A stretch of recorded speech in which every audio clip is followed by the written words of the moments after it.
Hello and welcome to Machine Learning First Steps. Today we will learn how to implement logistic regression using Python. So what are we going to do in this tutorial is we're going to work in a classification problem where a robot is supposed to identify dogs based on previously seen data that was provided in the training examples. And we also need to implement logistic regression to solve this problem. So we have some requirements that we have to satisfy first. You need to download or install Python Pillow library, or PIL for short. And this is a library that is used for image manipulation. You will just need it for the image processing part, where you convert an image to an NumPy array, and we'll talk about that. You can install that using Anaconda, so you can just go to your browser and just type install pillow library, or you can just open up your terminal and type conda install pillow. It's all the same. You also need to download the tutorial files that are attached with the tutorial video and save them in a directory. And finally, you need to run Spider IDE and open up the project and just follow the same steps. So let's go. So now I'm going to start working on my logistic regression code. So I'm going to open up a new file. And then, first of all, we need to have the files that were attached in the zipped folder with the session files, including the dog.py Python file, because this is it contains the function that will enable us to load our data set. So you've got some images distributed among training and testing sets, and we're going to use the function that I made for you, which is dataset collection from the dog.py Python file, in order to convert these images into NumPy arrays that we're going to use for our training.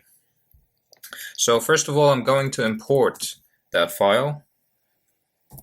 I'm going to import the function dataset collect from my dog file.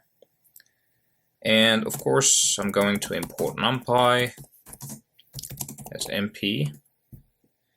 And I'm going also to import the pyplot library.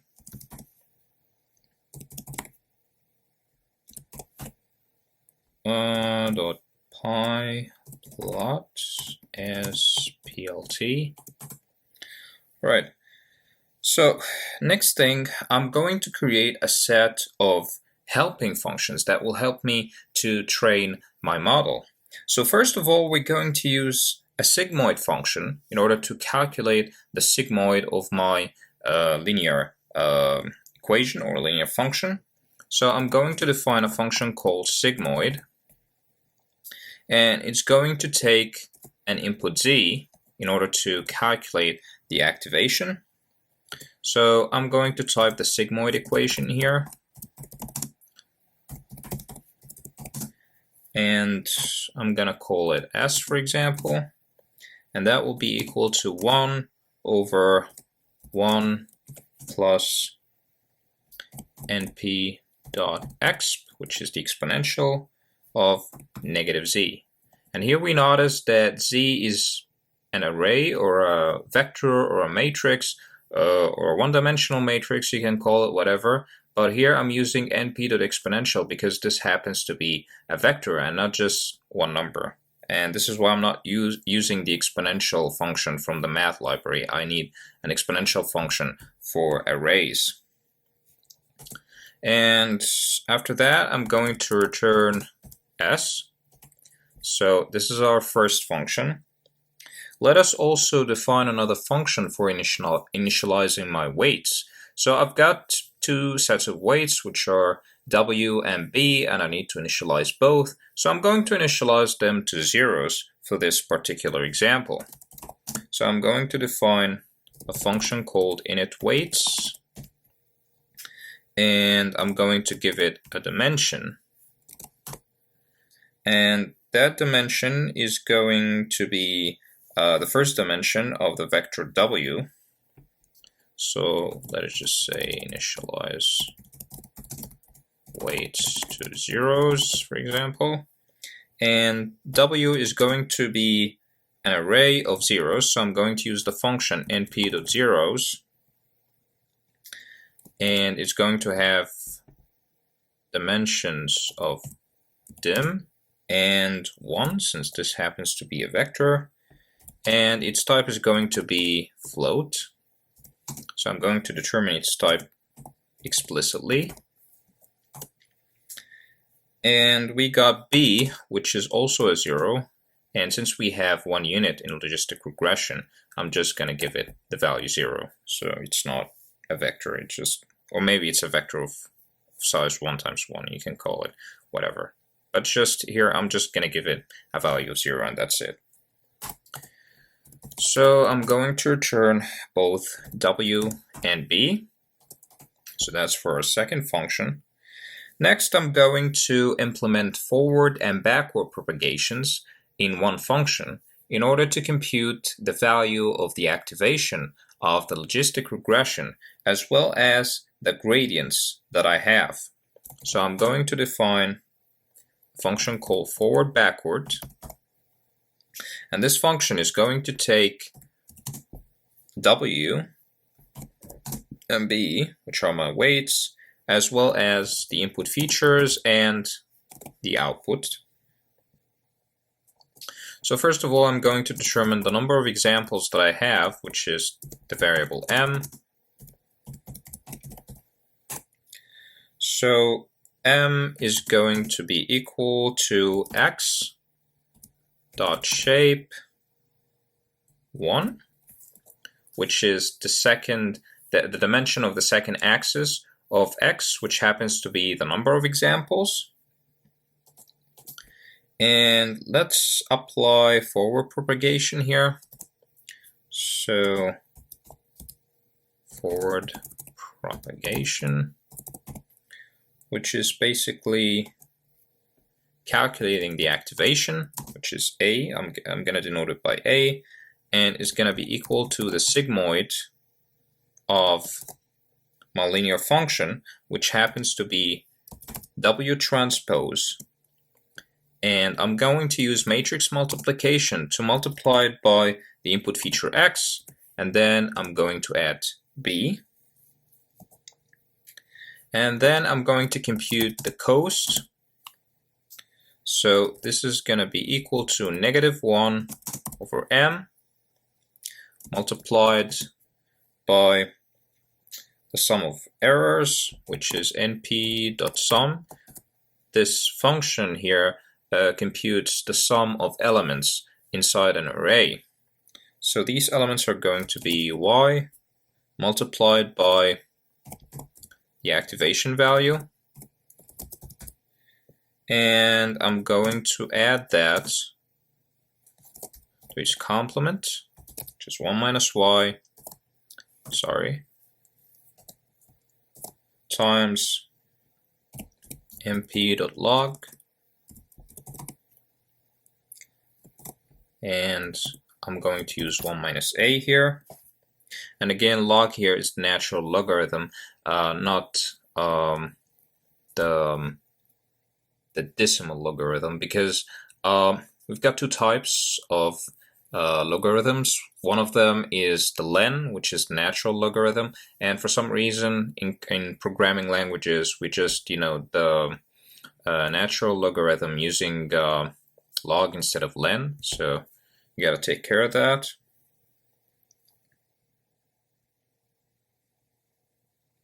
Then I'm going to implement backpropagation.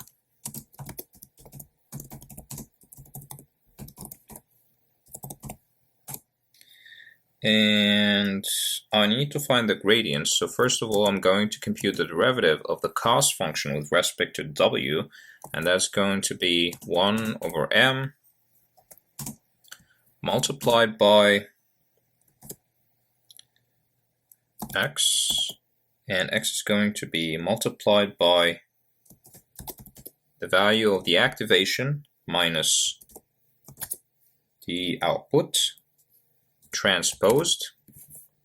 So this is basically the equation for the derivative of the cost function with respect to the weight, W, and we've got dB, which is kind of similar. So this is 1 over m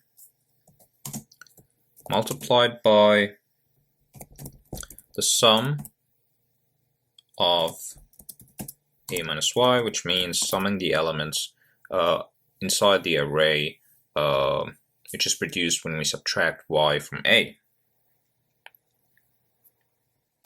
And I'm going to add one line just to make j a singular value instead of an array or a matrix of size 1 by 1. So I'm going to use the function squeeze for that. And this is mp array j. Okay, so this is the final cost. Then I'm going to create a dictionary for the values of the gradients. So I'm going to call it grad. And this is going to be equal to dw and db.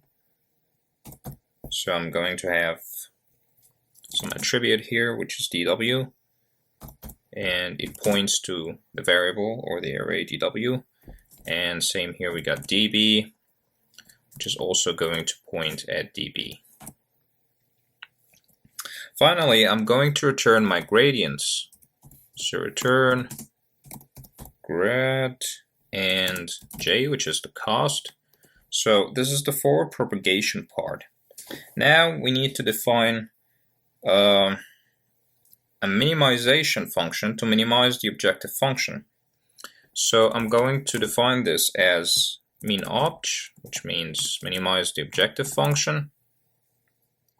And this is going to take w, b, the input features, the output, and the number of iterations. But I'm going to specify a default value in case the user does not provide a certain number of operations, and I'm going to set that to 100. And I need to set the learning rate as well, so I'm going to set a default value. If the user is willing to change the default alpha, then he has total freedom over that parameter. Then I'm going to create an empty array, which I'm going to use to store the cost during the training process. So next thing I'm going to do is I'm going to loop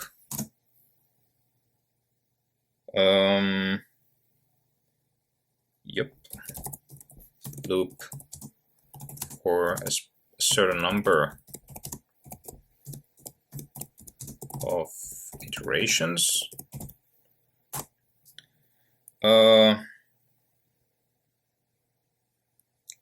Okay, so we're going to start a for loop here. So for I in range maximum iterations, and I'm now within the scope of the for loop.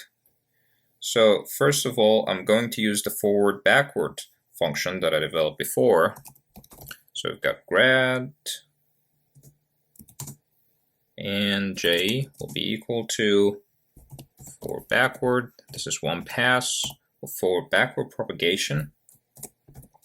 And I'm gonna give it w, b, x, and y. After that, I'm going to get the derivatives.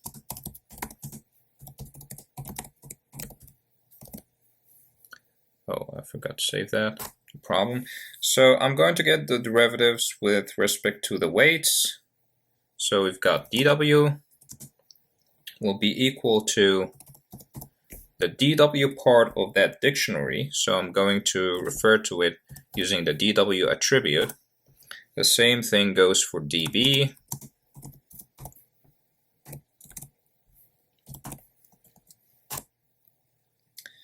And then I'm going to update my weights using the derivatives that I've just computed. And I'm going to say that W will be equal to its old self minus alpha times dW. And same goes for B, so B is equal to itself minus alpha times the derivative of the cost function with respect to B.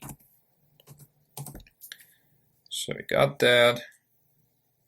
And let us record the costs or save the costs. So save the costs in costs array. So I'm going to store the cost every 100 iterations. So because we're having like 200 or 100 iterations here, maybe the user would use like 3,000 iterations, which is a huge number to store in a singular array, and would be a waste of time just to store all of these values. So I'm going to just store one cost for every 100 iterations. So I'm going to specify a condition here which dictates if the remainder of the division of I by 100 is equal to 0, which means I is divisible by 100, which also means that 100 iterations have passed, then I'm going to append the current cost to the costs array. So I'm going to append J. Right? After that, the for loop now is done. So I'm going to return two dictionaries, one holding the parameters, which are W and B, the updated parameters, and one for the gradients. So I'm going to say params, short for parameters, is equal to two attributes. One of them is W, which is the new W, and one of them is B, which is the new B. Sorry, syntax error. Yep. And this is B. Alright, and we've got the gradients, and that will be equal to same thing here. So I'll just copy that instead of typing it all over again. And I'm going to return all of this. So I'm going to return parameters, gradients, and costs. So my last helper function is going to be the prediction function, because after I'm done with the training, I need to use these weights I've computed, or the optimal weights, in order to solve the problem of the prediction. So I need to predict whether the image contains a dog or maybe something else. So I'm going to define predict, which is going to take W, B, and X. And of course, the W and B I'm referring to here are the final W and B after the learning process is concluded. I think I have a syntax error here. Yep. We're good to go now. So I'm going to define the number of examples again, which is x.shape 1. And I'm going to initialize my hypothesis to 0. So my hypo variable will first contain zeros for all examples. So this is just an initial value until I do the prediction part. Then I'm going to fill it with the exact predictions I got. So I'm going to reshape W in order to be able to multiply it by X later to get the activation. So I'm going to reshape W in order to get matching sizes for the matrix multiplication part. So it's going to be of the size x dot shape 0, which is the number of rows of x, and 1. Then I'm going to compute the activations, and in this case, the activations are going to represent the probability of having a dog in the image. So compute activations for all examples, or we can call them probabilities. And this now will be equal to an activation vector. It's going to be a sigmoid function, basically, of transpose for W multiplied by X, and then add B to that, B.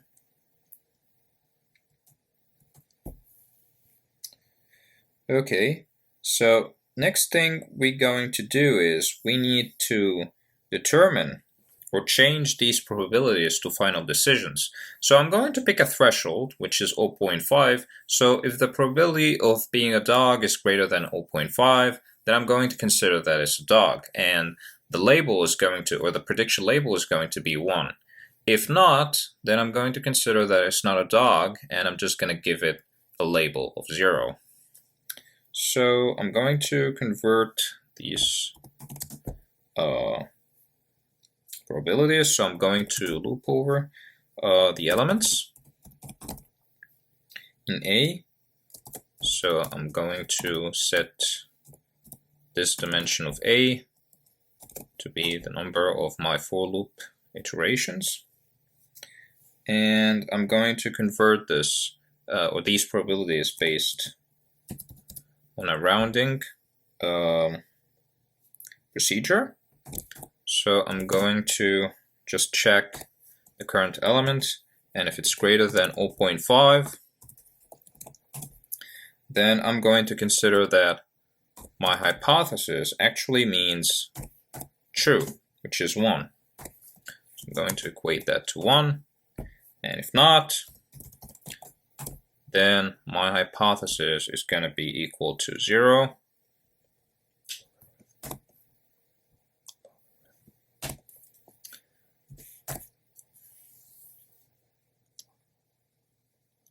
So yeah, and finally I'm going to return this hypothesis.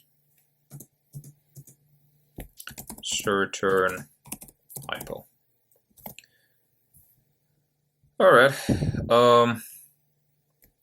so now we're done with the helping functions. So now let's start with the actual work. And I'm going to start with loading the data set. Load data set. So our data set is divided into training data and test data. So I'm going to load all of these using my collect dataset function, which is included in other files, so you don't have to worry about it because I've already written that code for you, so you don't have to worry about it. You don't have to write it yourself. So we've got train Y and test X. So this is basically the input features for the training, the output for the training, and the input features for the testing, and then the output features for the testing. And this is going to be equal to dataset collect. And if you print these variables, let us, for example, print the shape of train X. Let us run that. Alright, it seems I didn't save my file in the correct directory, and I'm glad this error happened because it will probably happen with you too. So you need to navigate to that directory which contains your dataset and the doc file. As far as I remember, I think I put it here. And yep, there it is. So I can keep it here. And in fact, I wrote that code before, so I have an older version. So I'm going to name this log reg, short for logistic regression number 2. I'm gonna save it there. Let's just run. So yeah, everything is set. And the shape of train X, we got 197 for the first dimension, which means the number of examples is 197. Then the rest of the size has 3 dimensions, or the rest of the axes contain elements that happen to be 60 times 60 times 3. This is because this is an image which has a size of 60 pixels times 60 pixels, and because this is an RGB image, that means it has red, blue, and green components. This is why it has actually 3 versions of the image. One containing the green values, one containing the blue values, and one containing the red values. So our logistic regression does not support this brand of input features, so we need to flatten that out in order to have the size that we want. So I'm going to add another line here for flattening input features.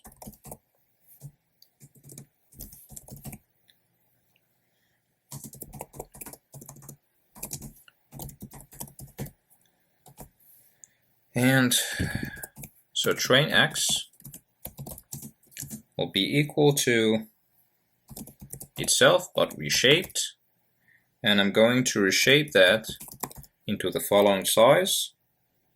So it has to be of size train X dot shape 0. So I'm going to keep the first dimension as is, which is the number of examples. I don't want to change that. Then I'm going to just flatten this part. So the 60 by 60 by 3 will actually be lined up in just one dimension or one axis. So I'm going to just type -1 here. Sorry. And this -1 here means just stack all the remaining elements into just one axis or one line, for example. And the last thing I'm going to do is I'm going to transpose this, because in my equations I need the number of examples to be located in the second dimension, not the first one. And the same thing goes for the test data. So I'm going to copy this and just change train to test. So this is test, this is test, this is test as well. And yeah, we're good to go. Alright, so the next thing I'm going to do is I'm going to apply something called normalization and feature scaling. So basically what that means is that I need my data to have a mean of 0 and to be scaled. So basically pixels have a depth value of 0 up to 255. 255 is the biggest value a pixel can have, and 0 is the minimum value a pixel can have. So I need to do some feature scaling. So I need all my pixels to be bounded by limits, for example, like 0 and 1, instead of having 0 up to 255, because usually normalized values that happen to be scaled as well tend to perform better for my machine learning applications. So I'm going to scale my data set.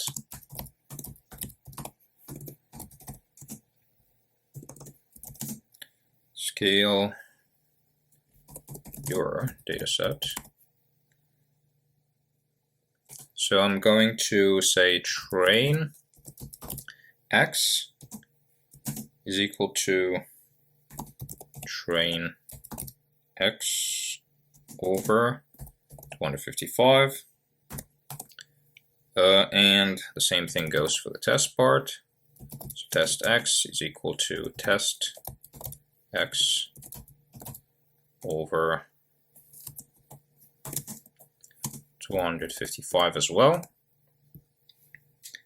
And let's start the learning part now. Now we're ready. We have our helper functions and we have our data set ready. So let's start the learning. And I'm going to determine the parameters for my learning. So first, number of iterations.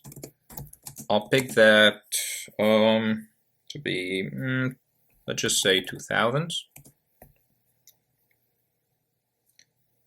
2000. And we've got our weights.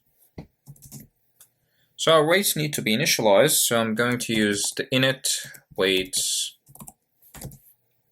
function that I developed before in order to initialize my weights. So it needs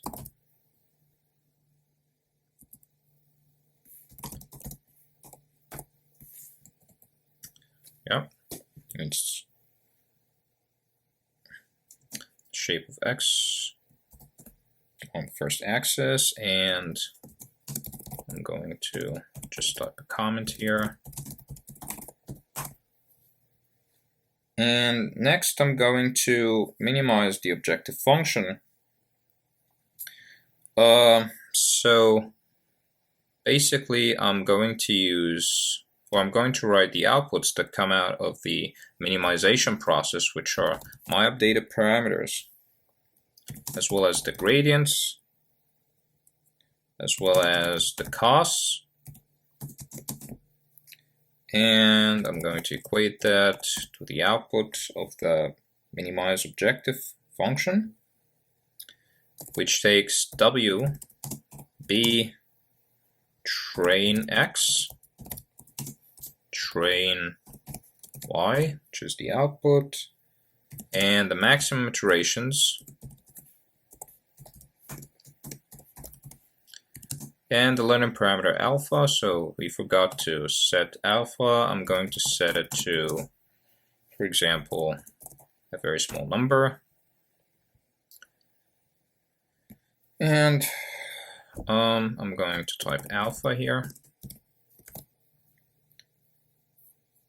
And then I need the updated weights, so I'm going to use dictionaries that have been produced in order to set the optimal W and optimal B.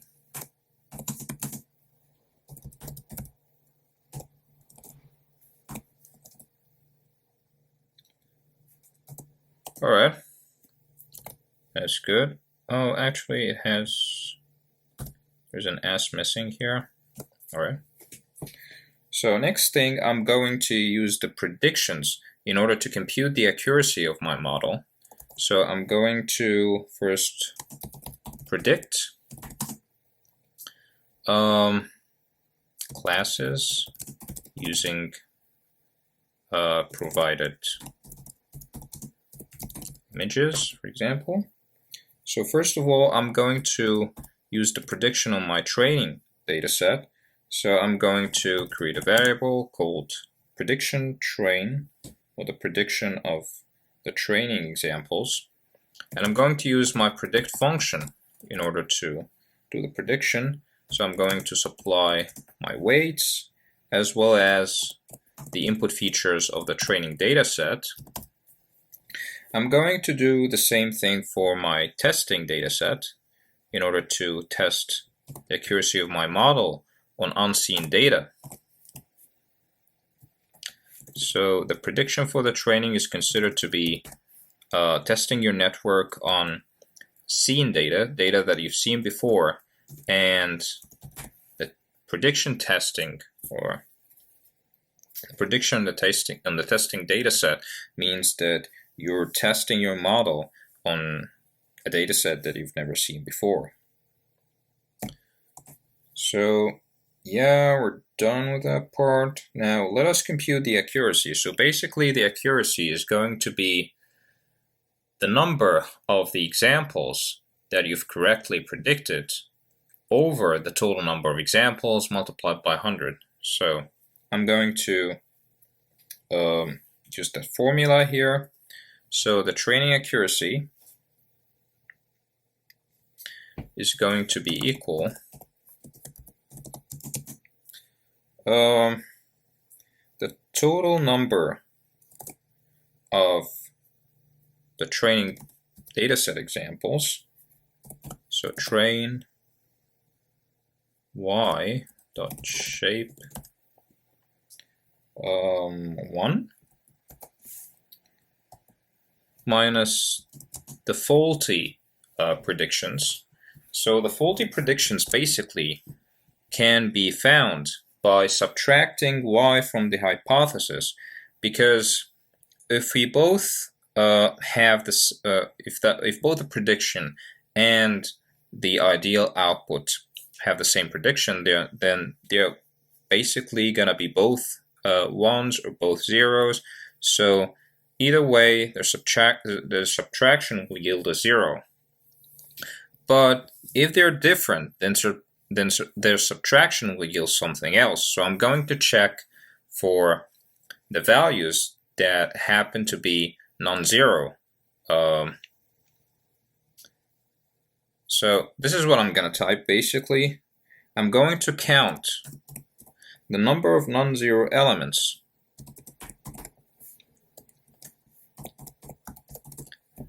in the resultant vector that results from the subtraction of the prediction or the hypothesis and the input, or sorry, the output or the ideal output y.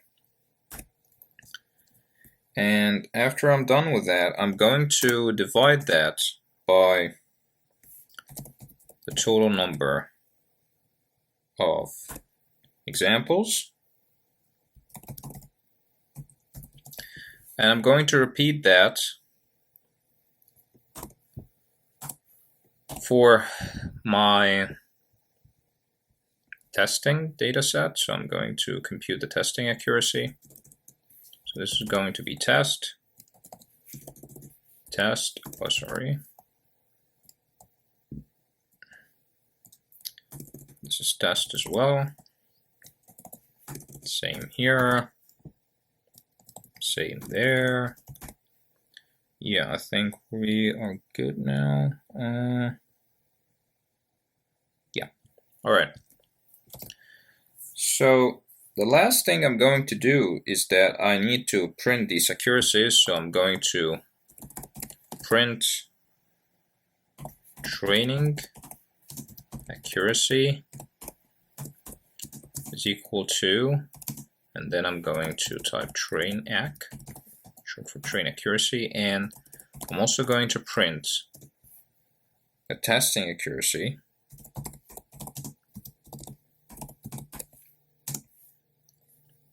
And this is going to be equal to test acc, right? Also, I'm going to plot the costs versus iterations. So I'm going to use my plotting helper functions here, the pyplot library, in order to plot the costs versus the number of iterations. So I'm going to use function plot, and I'm going to plot the number of iterations. So the thing is, the variable cost was recorded for certain costs that happen to be spaced or equally spaced, and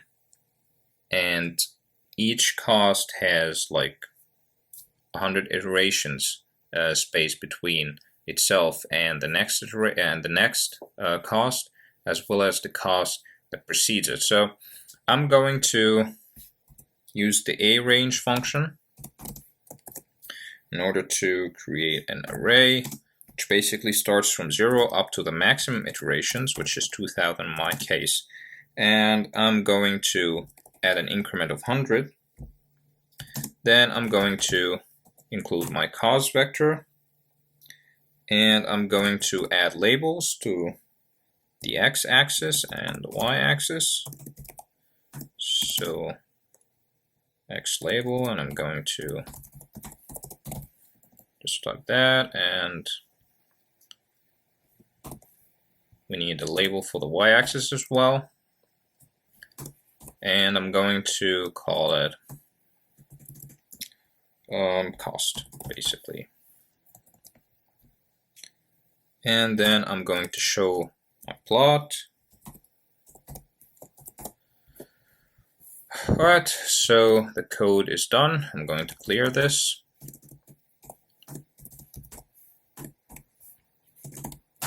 Right, so let's run the code and find out if we have any errors. Alright, yeah, I think we have a syntax error somewhere here. It says line 60, so line 60, yeah. A typo here. Let's run again. Alright, so now we have a training accuracy of almost 99.5%, which is pretty good for the training data set. That means our function fits the training data set very well. But we got a bad testing accuracy, which is 45% for the testing data set. And actually this is pretty normal because logistic regression is considered a very simple function to use for classification or binary classification applications. And in the next sessions we'll learn to use more complex schemes or more complex functions for prediction. But this is considered good for this very simple function. Then we have the costs plotted versus iterations, and we can see that the costs decrease dramatically as the number of iterations increases. Actually, we might repeat this with maybe more number of iterations, maybe make them 5,000 for example, because I see more potential for minimization here. So let us just run that and let's see what we get.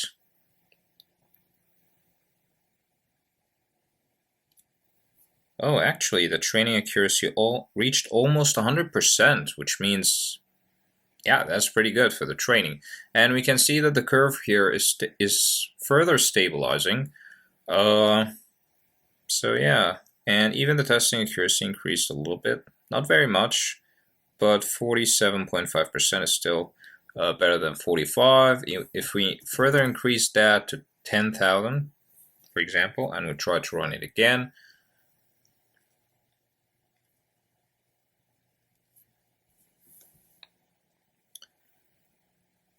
well, it's basically, well, we can say it's the same result. So the training has reached its limits, and this is the best result that we can get.